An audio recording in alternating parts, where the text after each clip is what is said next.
Hello everyone, welcome to my channel where we talk about the things we love like gaming, shows, and anime. I hope you're all big fans of the what if scenarios because I have been saving this list up and a secondary top 10 for this segment because I am a huge fan of the what if scenarios.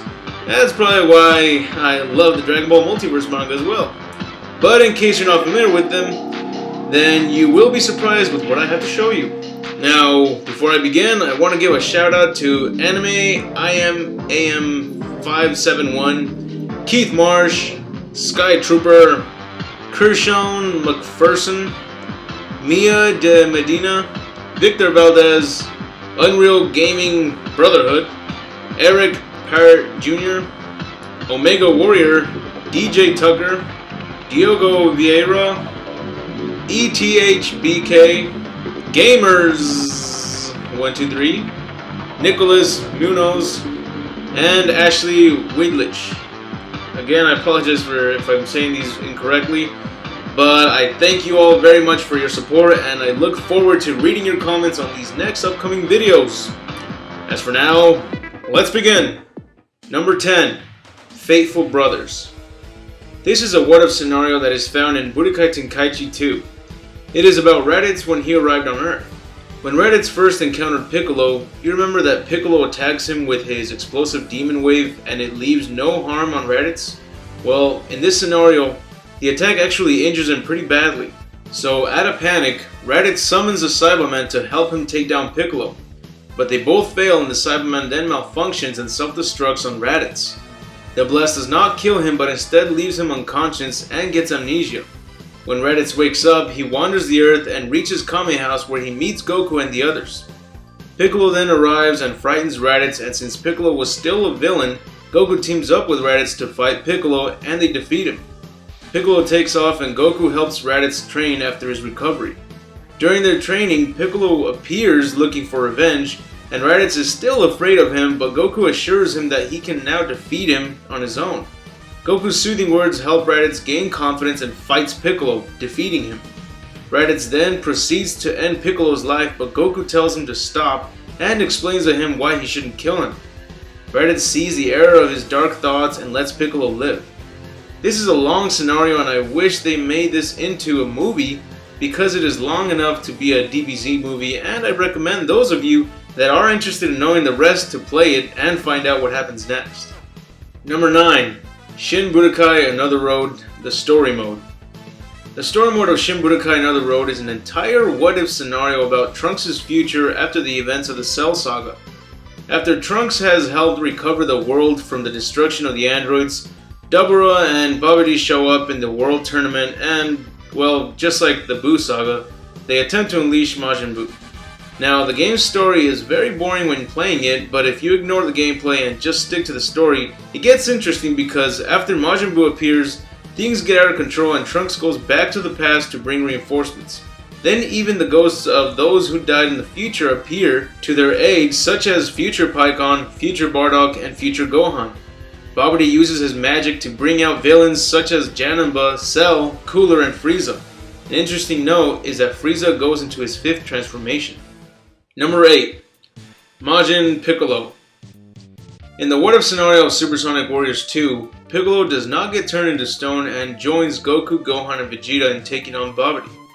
Babidi attempts to turn Gohan evil and Piccolo blocks the attack and instead gets himself turned evil. However, instead of following Babidi's orders, Piccolo kills Babidi and revives Majin Buu, then takes Buu and Dabura under his control.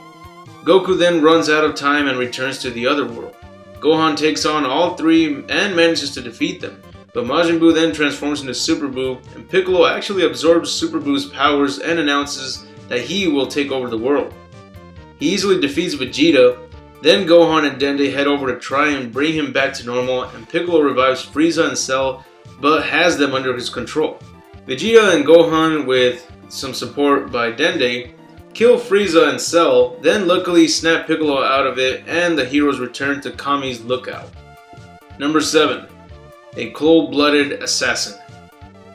In the what-if scenario of the first Budokai game, Cell accidentally absorbs Krillin and becomes Cellin. His power level decreases by a large amount and Yamcha tries to take him on. Cellin manages to defeat him, but Tien uses the Neo Tri-Beam before Cellin can finish Yamcha off. Cellin is destroyed, but then the whole scenario turns out to just be a nightmare that Cell was having while waiting for the Cell games to begin. Number 6. The plan to conquer Earth. This is a very interesting what-if scenario from the Budokai Tenkaichi game. It revolves around the villains Broly, Bojack, Cooler, Frieza, Baby Vegeta, and Super 17. All these villains team up to try and conquer Earth together. And at the end, after taking on the Z Fighters, they succeed in killing them all and congratulate themselves for achieving their goal. But this was all for a moment, for there can only be one ruler, so the struggle for world domination continues on endlessly. Number 5. The World Tournament Couples Division. This is a fun what-if scenario from Raging Blast. The World Martial Arts Tournament holds a division for couples. The finalists are Krillin and Android 18 against Gohan and Videl. Krillin fights Gohan for a while before they both switch out.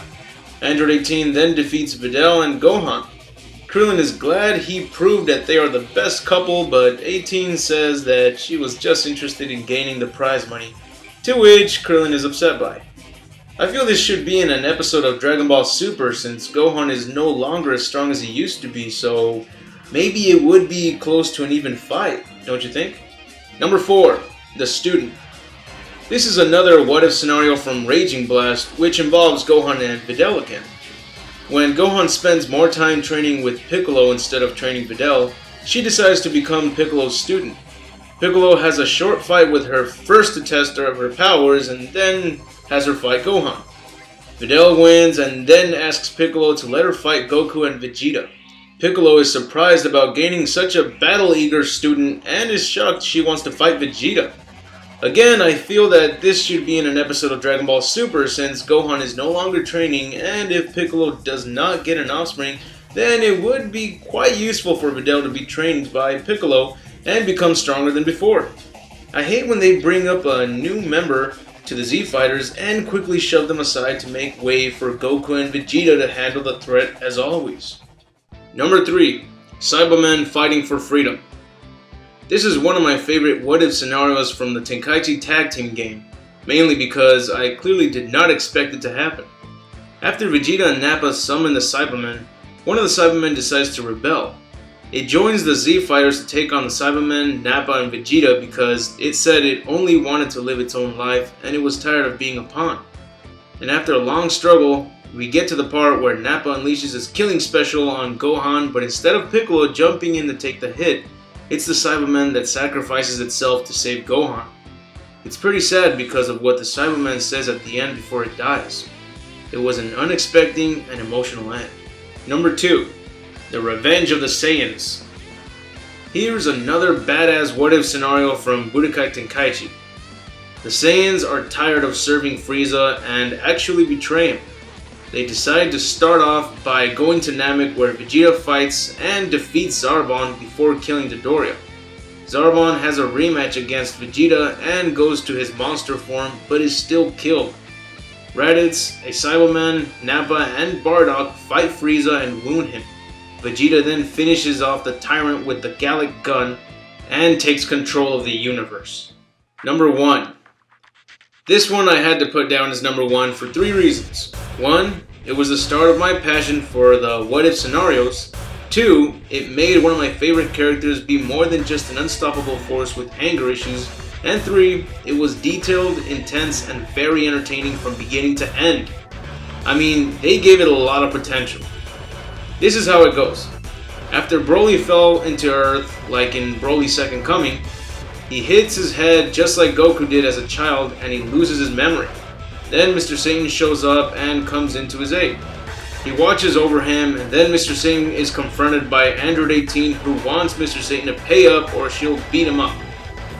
Broly jumps in to defend him and defeats Android 18.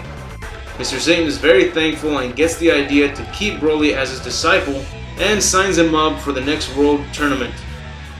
But once the tournament begins, Broly meets Goku and the others in the tournament and regains his memory and hatred towards Goku. So he quickly goes into his legendary Super Saiyan form and fights Goku along with the Z Fighters. After defeating them all, Broly is about to kill Goku, but then Mr. Satan orders Broly to back down, stop hurting everyone, and calm down. And surprisingly, he does. Broly goes back to his base form and actually listens to Mr. Satan. Then, from then on, he teams up with Goku and the Z Fighters and fights by their side. How epic is that? You've gotta admit that sounds better than just killing him off when he least expects it like always. I'm not sure whether most of you will agree, but it gave me another reason to like Broly. Well, that's it for the top 10 list. Hope you enjoyed the video. If so, put a thumbs up. And if there are any other videos you would love to request, please let me know in the comments. Also, if you want to shout out a video request or you want to ask me a question for the next Q&A video, I strongly recommend you post it on my Facebook page because I've been having trouble getting everyone's requests with so many comments to go through. And if you want to see more of my videos, be sure to hit the subscribe button. It really helps me out a lot. And I'll be sure to let you know when I post up more videos. As for now, this is Score saying have an awesome day.